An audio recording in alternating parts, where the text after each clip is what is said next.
Question number 2. The quadratic equations x squared minus 6x plus a equal to 0 and x squared minus cx plus 6 equal to 0 have one root in common.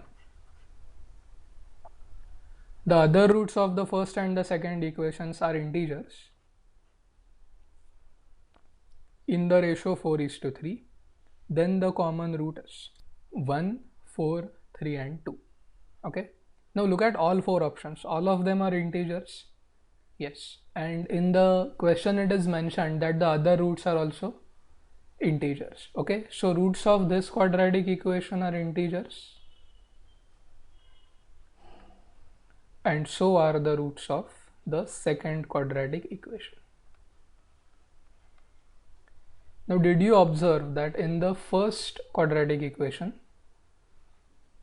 the constant term is the variable and the coefficient of x is a constant.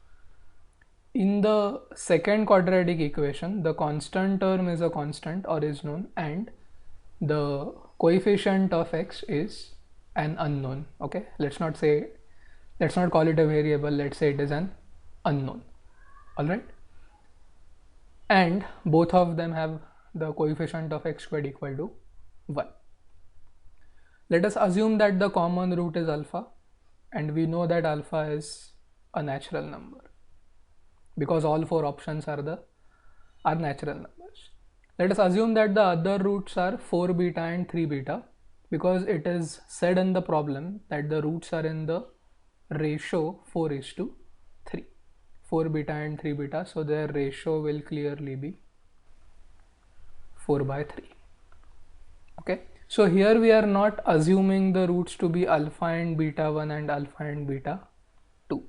We would like to reduce the work as much as we can. So instead of saying beta 1 and beta 2, I have directly said that the roots are 4 beta and 3 beta. Okay. Now in the first quadratic equation, the coefficient of x is a constant. So from that equation we can easily get the sum of the roots.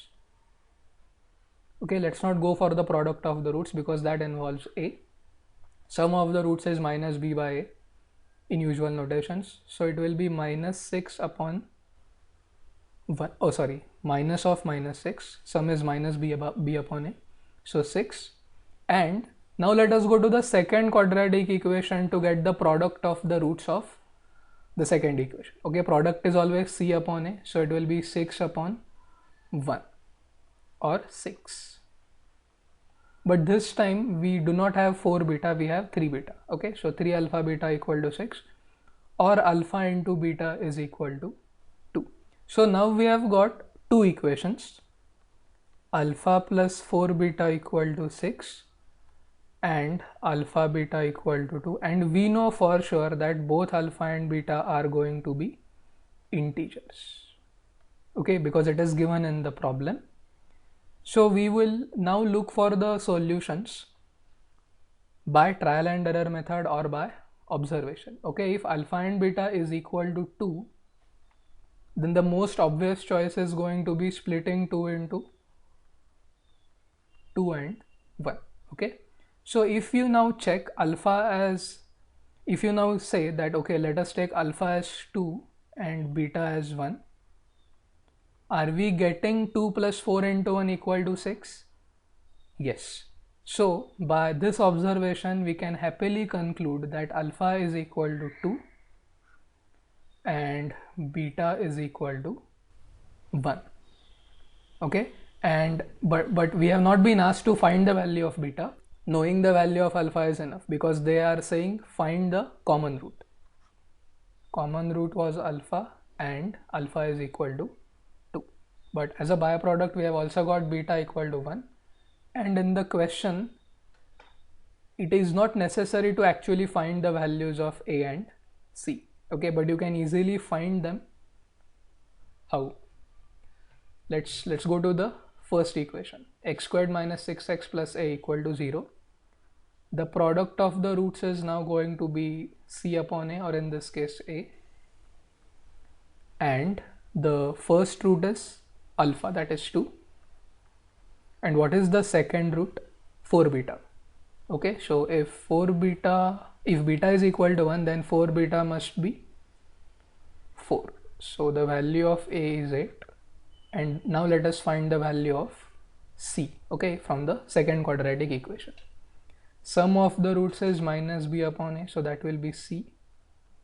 What are the roots? Alpha and 3 beta. But beta is 1, so 3 beta will be 3. So C is equal to 5. Okay, so sometimes they will change the last part. Instead of saying then the common root is, they may ask what is the difference A minus C, or what is the difference between A and C. The difference is 5. Anything, they will even ask what is AC, what is A plus C, and so, or A by C. Okay, so the same question, the same information can be framed as a different question. Okay, a pretty simple example.